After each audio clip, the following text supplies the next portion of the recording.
آج تھکی تھکی لگ رہی ہو؟ اسے اپنے پاؤں دباتے دیکھا وہ برش رکھتا اس کے پاس آیا اور فکر مندی سے پوچھنے لگا۔ اس کی فکر مندی پر وہ مسکرائی۔ نہیں، بس ایسے ہی مساج کر رہی تھی، آنٹی خارجہ نے بتایا تھا کہ پاؤں کے مساج کیا کرو، اس لیے۔ وجہ صحیح، ان کو چکر لگانے کا کہتی آئی ہی نہیں وہ۔ کہا تو تھا میں نے کہ عثمان بھائی کے ساتھ آئیں۔ اس گامبر کو کیوں دعوت دی؟ ترسا ہوا ہے مجھے دیکھ کر، نظر لگا دے گا، وہ شرارت سے بولا اور اس کے پاؤں کو اپنی تھائی پکڑ کے ہلکے ہاتھوں سے مساج کرنے لگا۔ یہ کیا کر رہے ہیں عارف؟ چھوڑی، اچھا نہیں لگتا۔ اس نے پاؤں اٹھانے چاہے کہ اس نے پکڑ لیے۔ چپ کر کے بیٹھی رہو، اس نے گھورا۔ اور کیا اچھا نہیں لگتا؟ شوہر تھکا ہوا ہو تو بیوی سر دبا دیتی ہے، پاؤں بھی دبا دیتی ہے، تو کیا میں نہیں دبا سکتا؟ بلکہ مجھے تو روزانہ دبانے چاہیے۔ میری نسل تمہاری کوکھ میں ہے، جب تم اسے 9 ماہ اپنے پیٹ میں پال سکتی ہو تو کیا میں اتنا بھی نہیں کر سکتا؟ وہ مساج کرتا نرمی سے بولا۔ عارف آپ بہت اچھے ہیں، میں بس تھوڑے سے بے شرم ہے، وہ ہنسی۔ آپ کا یہ ہادم، آپ کا یہ عزیز دل اسے وصول کرتا ہے۔ اس نے شاہی انداز میں خطاب پوری محبت سے وصول کیا۔ ہاں ہاں ہاں، چلو جی، یہ تو ہوگی آپ کی خدمت، تو اب آپ بھی اچھی بیوی اور مننے کی ماما کا ثبوت دیتے۔ اس کے پاپا کو اب تھوڑا سا پیار کرے تاکہ ان کی تھکن دور ہو جائے۔ ہائے عارف، آپ کتنے جھوٹ ہیں، آپ تو کہتے تھے کہ میرا چہرہ دیکھ کر آپ کی تھکن دور ہو جاتی ہے۔ ہائے، آپ نے جھوٹ بولا تھا مجھ سے، وہ ڈرامائی انداز میں بولی۔ ارے میری بولی بیگم، وہ تھکن تو ختم ہوگی نا، لیکن اب میں چاہتا ہوں کہ آپ ایکسٹرا بونس دیں مجھے، پیار والا بونس۔ وہ آنکھ دباتا اسی کے انداز میں بولا۔ ہاں ہاں ہاں، کاپی کیٹ، میں تو اور بھی بہت کچھ ہوں، بتاؤ کیا؟ اس نے ہنسنے کا فائدہ اٹھاتے اس نے اسے نرمی سے اسے اپنی طرف کھینچ کر گود میں بٹھاتے اس کے چھوٹ چہرے پر پھونک مارے۔ سوا کا کہہ کر بوکھلاہٹ میں بدل گیا۔ اب ہوئی نہ سٹی گم، بہت ہنس رہی تھی، تو کیا آپ کو میں ہنسی اچھی نہیں لگتی؟ اس کے بٹنوں سے چیرہانی کٹی پوسیدہ اس کے دل میں اتر رہی تھی۔ بہت اچھی لگتی ہو، ایک بار پھر ہنسو۔ نہیں، اب نہیں، پلیز نا۔ اس نے معصوم شکل بنائی۔ اس کے معصوم شکل دیکھا سوا کے چہرے پر مسکراہٹ کھل گئی۔ عارف نے اس کے ہونٹوں پر لب رکھ کر نرمی سے اس کے مسکراہٹ کو محسوس کیا۔ اسما نے پلکیں جھکا لی۔ ایسے ہی تو پیدا نہیں ہم، کچھ تو خاص ہے آپ میں کہ ہم دل ہار بیٹھے۔ اس نے اس کی پلکوں کو ہونٹوں سے چوما اور اس کے ایک ایک نقش کو چوم کر اسے نرمی سے بیڈ پر لٹایا۔ سوال کی پلکیں لرزنے لگی۔ کو کیا وہ اب اسے پیار تک نہیں کیا کرتا تھا، لیکن پھر بھی وہ اس کی شدتوں کی تاب نہیں لا پاتی تھی۔ عارف نے اس کے کندھوں سے پکڑ کر اسے پکارا، جان۔ عارف نے اس کے کان میں بوجھل سرگوشی کی۔ لو یو، اس نے کہتے اس کی گردن میں باہیں ڈالی۔ Love you to. عارف نے اس کے انداز پر نثار ہوتے اسے خود میں سمیٹ لیا اور محبت کی بارش اس پر برسانے لگا۔ اس پر جھکا اسے اپنی محبت سے مہکا رہا تھا کہ فون کی بیپ نے ہلٹ ڈالا۔ کون بدتمیز ہے؟ اس وقت اس نے ناگواری سے فون کے 3-4 بار بجنے پر سرد لہجے میں کہا۔ میں دیکھتی ہوں۔ اس کی ناگواری کو دیکھتے اسما نے سانس بحال کرتے فون پر عرش کا نام دیکھا تو پریشانی سے اٹھ پڑی۔ کوہ نے اس کے چہرے پر فکر مندی کی لکیریں دیکھا۔ عارف نے اپنا کہکا، اپنا غصہ سائڈ کرتے پوچھا، عرش کا ہے؟ اٹھا لیتی ہوں، کہیں پھر سے طبیعت خراب نہ ہو گئے ہو؟ ہاں اٹھاؤ، بلکہ اسپیکر پر کرو۔ جی ہاں عرش، تم ٹھیک ہو؟ اس نے چھوٹتے پوچھا۔ جی آپو، میں ٹھیک ہوں، آپ سے کچھ پوچھنا تھا، ٹینشن والی بات نہیں۔ اس نے اسے ہلکا پھلکا کیا۔ ہاں پوچھو۔ وہ بھی ریلیکس ہوتی بیک گراؤنڈ سے ٹیک لگا کر بیٹھ گئی۔ عارف نے ایک ہاتھ اس کی کمر سے گزارا، اس سے ساتھ لگاتے خود بھی ٹیک لگائی۔ وہ آپو، پریگنینسی میں پیٹ سوج جاتا ہے نا، تو میرا کیوں نہیں سوجا؟ اس نے عارف کو دیکھتے اسوا سے پوچھا۔ عارف جانتا تھا کہ اسوا کے تاثرات کیسے ہوں گے، اس لیے اس نے مسکراہٹ کے لیے چہرہ مول لیا کہ کہیں یہ بلا اس پر جملہ ہی نہ کر دے، حملہ ہی نہ کر دے۔ مسکراہٹ دیکھ کر اسوا اور عارف تو بھنجکا گئے۔ اسوا کو عارف کے سامنے شرمندگی ہونے لگی۔ اس نے اسپیکر بند کرنا چاہا کہ عارف نے ایسا کرنے سے روک لیا۔ مسکراہٹ تو عارف کے چہرے پر بھی تھی۔ اپنی سالی پلس بابی کے سوال پر عرش بانگ وانگ تو نہیں پی ہوئی؟ اس نے کچھ سختی سے کہا۔ کس نے تم سے کہا کہ پیٹ سوج جاتا ہے؟ وہ عارف کے سامنے حفاظت سے بولی۔ آپو یہ مت پوچھیے، آپ بس یہ بتائیے کہ میرا کیوں نہیں سوجا؟ میں نے اس فسادی سے بھی پوچھا، لیکن اسے بھی کچھ نہیں پتا، تو اس نے یہ کہا کہ آپ سے پوچھ لو۔ عارف تو سٹ پٹا گیا اس کی صاف گوئی پر۔ عارف نے کہکا لگانے کے لیے منہ کھولا ہی کہ اسوا نے اس کے منہ پر ہاتھ رکھ لی۔ وہ عرش کو شرمندہ نہیں کرنا چاہتی تھی۔ عرش تم نے یہ عارف بھائی سے پوچھا؟ اور انہوں نے کہا کہ مجھ سے پوچھ لو۔ رائٹ جی، اس نے ہی کہا، بلکہ وہ بھی پریشان ہے۔ بلکہ آپ اس سے ہی پوچھ لیں۔ کیا مطلب پوچھ لوں؟ عارف بھائی اس وقت تمہارے ساتھ ہے جی، پاس ہی کھڑا ہے۔ اسوا کا دل کے سامنے ہو تو ایک دو تھپڑ جڑ ہی دے اسے۔ جو ہوشیار تو بہت بنتی تھی لیکن عقل نام کی نہ تھی۔ عرش ابھی کے ابھی سائڈ پر ہو، بتاتی ہوں تمہیں سب جی۔ وہ فرما برداری سے سائڈ پر ہوگی۔ عارف نے کان لگانا چاہے کہ عرش نے کود کر اسے ہاتھ سے روکا۔ ادھر اسوا نے اسپیکر پر ہاتھ رکھا عارف سے اٹھنے کی اجازت لی اور کھڑکی کے پاس کھڑے ہو کر اسے بتانے لگی، سوری اپو، میں نے غور ہی نہیں کیا کہ آپ بھی تو 1 منتھ پریگننٹ ہے۔ وہ شرمندگی سے بولی، کوئی بات نہیں، اپنا خیال رکھنا۔ موبائل کو ہاتھ میں بیندے مڑ کا وہ سخت تیوروں اور شعلہ اگلتی آنکھوں سے اسے دیکھنے لگی۔ عارف جان گیا کہ اب بس وہ گیا کام سے، اس لیے وہ جلدی سے بھاگ کر بیڈ پر چڑھ گیا۔ عارف نے ہاں اس بیچاری کو شرمندہ کروا دیا۔ وہ جب فون کال اٹینڈ کر کے آئی تو عارف نے کہا، مجھے عارف بھائی ایسے نہیں لگتے تھے، مجھے تو وہ سنجیدہ سے لگتے تھے۔ اس نے اپنی نظریں بتائی۔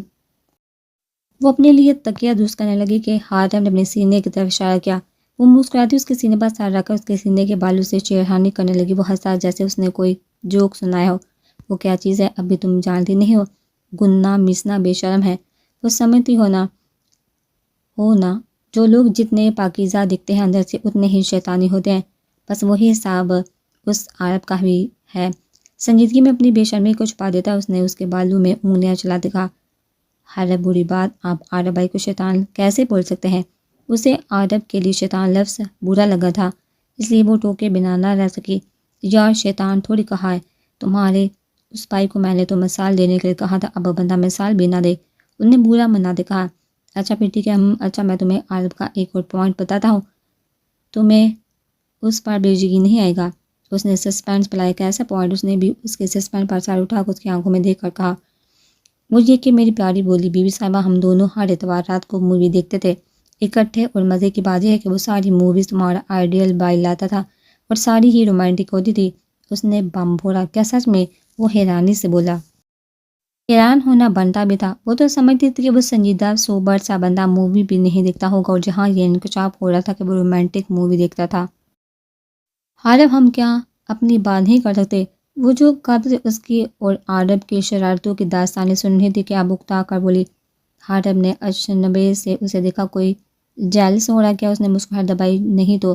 اس نے ناک چڑھایا، حالانکہ ہو رہی تھی۔ اچھا تو میرا بچہ جیلس ہو رہا ہے؟ اور مان بھی نہیں رہا۔ ارسو کے وہ سے چھیڑتا بولا، عارف میں جیلس نہیں ہو رہی تھی۔ نظریں چٹاتے اس کے سینے پر منہ رکھا وہ منمنائی، بات چاہتی ہوں کہ آپ ہماری باتیں کرے۔ اچھا لیکن مجھے تو تم سے بات کرنے سے زیادہ پیار کرنے میں مزہ آتا ہے، اور صبح سے میں اس انتظار میں ہوتا ہوں کہ کب گھر جاؤں، اپنی تھکن کو تم پر اتاروں۔ وہ گمبھیر بوجھل جذبات سے لبریز لہجے میں بولا۔ اسما نے سر اٹھا کر اس کی آنکھوں میں دیکھا جہاں جذبات کا سمندر ٹھاٹھے مار رہا تھا۔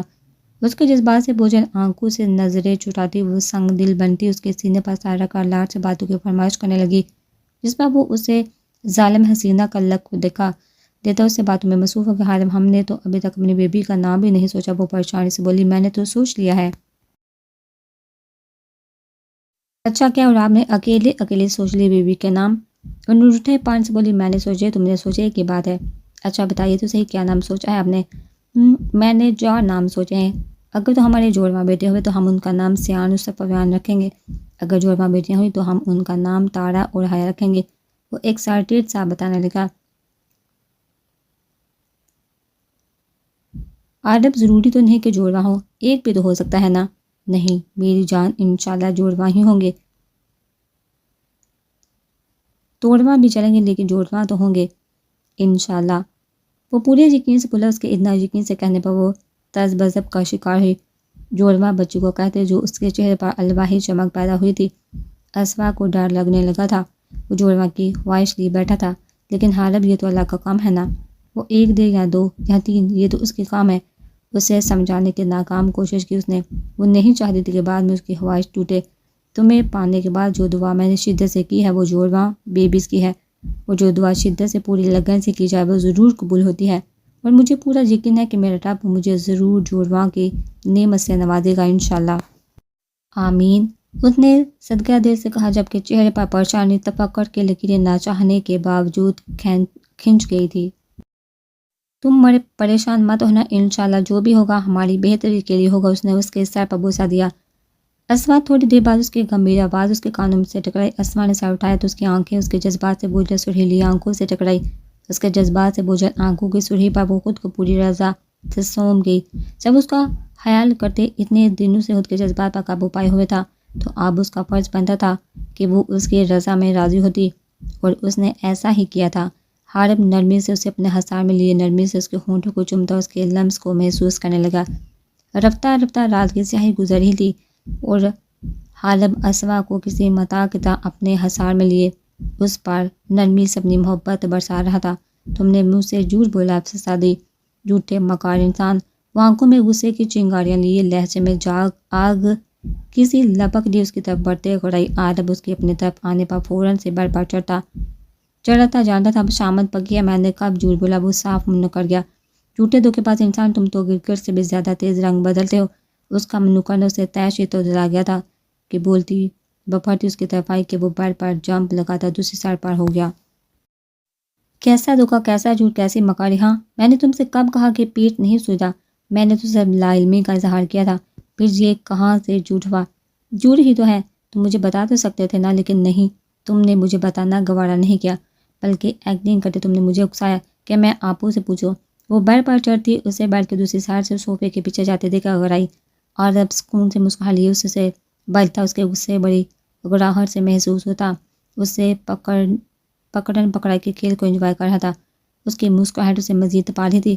اپنے دانت اندر کرو، نہیں تو توڑ کر ہاتھوں میں پکڑا دوں گی، جس کی نمائش کرتے نہیں تھک رہے تم۔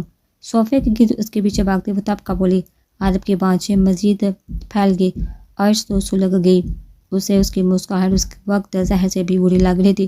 دل کر رہا تھا کہ اس کی اس مسکراہٹ کو ہی نوچ لے، یا پھر جن دانتوں کی نمائش اشتہار بنا رکھا ہے انہیں ہتھوڑے سے توڑ کر اس کے ہاتھوں میں دے دے۔ ہاں، کر لو تم دانتوں کی نمائش، اس لیے تو تم نے مجھے ابو کے سامنے شرمندہ کیا اور خود میری بیوقوفی کو انجوائے کیا۔ اب اپنے دانتوں کی نمائش کرتے رہنا ساری زندگی، خبردار مجھے بلایا تو جا رہی ہوں میں۔ اپنے کمرے میں وہ اس کی مسکراہٹ پر خود کی بیوقوفی پر مزید مذاق تمسخر محسوس کرتی روتی ہی کمرے سے بھاگ گئی۔ عارب اڑے اڑے کرتا اس کے پیچھے لپکا، لیکن وہ اٹھا کے سادہ بازا مارتی اپنا غصہ اس پر نکالتی کمرے سے نکل گئی۔ تھا عارب نے اس کے رونے اور جوں بھاگنے پر غصے سے دیوار پر ہاتھ مارا، اور تو بس اس کی بات کو انجوائے کر رہا تھا۔ اس کا مقصد ہرگز بھی اسے رلانا یا ہرٹ کرنا نہیں تھا۔ اسی تو لگ رہا تھا کہ وہ غصہ ہوتی پہلے کی طرح اسے لگنی کا ناچ نچائے گی، کاٹے گی، اور ایسا وہ کر بھی گزر دے گی کہ وہ اس کا سر پھاڑنے کی وجہ سے سخت اور بے رحم سزا سناتی بھاگ گئی تھی۔ کیا ضرورت تھی ان دانتوں کو نکالنے کی؟ کر دیا نا ناراض، اما نانا شاباش بہو سے بولا، ہائے تیری والی تو دوسری بیویوں کی طرح بھی نہیں ہے کہ ٹیڈی بیئر جو چاکلیٹ سے مان جائے۔ اس نے بالوں میں ہاتھ پھیرا اور دروازہ کھولتا وہ اپنے سسرال کی طرف گامزن ہوا۔ بھیا بیوی مائکے گئی تھی، وہ بھی ناراض ہوگا تو اسے منانا بھی تو تھا۔ وہ کمرے میں آئی اور دروازہ بند کر کے روتی بیڈ شیٹ صوفے کے کشنز نیچے پھینک کر غصہ نکالنے کے ساتھ ساتھ وہ عارب کو بھی سنا رہی تھی، گنا مسنا فسادی جھوٹا، اور نہ جانے کیا کیا۔ اس نے کشن پر پاؤں رکھ کر اسے کچلا جیسے پاؤں کے نیچے عارب ہو۔ اسے رہ رہ کر رونا آ رہا تھا یہ سوچ کر کہ وہ اس کی بات کو انجوائے کر رہا تھا۔ یقیناً اندر سے کمینہ ہنس رہا ہوگا، مجھ پر کہ کتنی بیوقوف ہے۔ ویسے بیوقوف تو تم ہو عرش، نہیں بلکہ ڈفر، نہیں نہیں نہیں، عقل سے پیدل ہو۔ وہ خود کو سنانے لگی اور ساتھ ہی آنسو صاف کیا۔ اب آنا عارب مرزا میرے پاس، پھر تو میں بتاؤں گی کہ مذاق کیسے اٹھاتے ہیں۔ اسی کشن کی طرح تمہیں بھی نہ کچل لیا تو نام بدل دینا۔ وہ عزم سے بولتی واش روم چلے گئی۔ وہ کمرے میں آیا تو کمرہ بکھرا ہوا تھا اور وہ غائب تھی۔ ان نے ان بے جان چیزوں کو دیکھا جنہوں نے اس کے حصے کا ظلم خود پر سہا تھا۔ اسے افسوس ہوا ان کی حال پر، کشن کی حال دیکھو اس نے خوف سے جھرجھری لی، اور اگر وہ اس جگہ ہوتا تو وہ اس کا اس سے بھی زیادہ برا حال کرتی۔ ہائے، اسے برا حال کر لیتی، لیکن ظالم یوں رو کر مجھے بے چین نہ کرتی، اور اس منحوس کمرے میں تو نہ دل نے دہائی دی، تمہیں کون سا درد ہونا تھا؟ درد تو مجھے ہونا تھا نا، جب وہ مجھے ڈنڈو جوتوں سے مارتی۔ تم تو آرام سے اپنا کام کرتے، اس لیے اپنی زبان کو بند کرو، اپنا کام کرو۔ انہیں دل کو ڈپٹا اور کشن کو ہاتھ سے سنوارتے صوفے پر رکھا اور چل کر واش روم کے دروازے کے پاس آئے اور کان لگائے تو اندر سے شاور کی آواز آ رہی تھی. چلو شکر ہے اب دماغ ٹھنڈا تو ہوگا. وہ خود سے بولتا بیڈ پر بیٹھ کر بیڈ شیٹ اس نے اٹھا کر ایک سائڈ پر رکھی تھی لیکن بچھانے کی زحمت نہیں کی تھی. بیڈ پر نیم دراز ہوتا وہ آنکھیں باندھ کر گیا. شیٹ اس نے ماتھے پر ہاتھ مارا. میں تو کپڑے لانا ہی بھول گئی.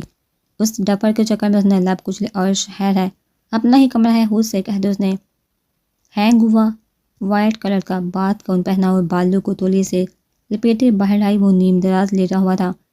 ٹک ٹک کی آواز سے اس نے ایک آنکھ کھول کر دروازے کی طرف دیکھا اور جو اپنے دھیان میں تھی کہ کمرے میں اس کی کلون کی خوشبو پر اس نے حیرت سے سر اٹھایا. لیکن اسے سامنے اپنے بیڈ پر لیٹا دیکھ کر جہاں ڈیرو غصہ ناک پر آیا تھا وہیں چہرہ شرم سے گلنار ہوا.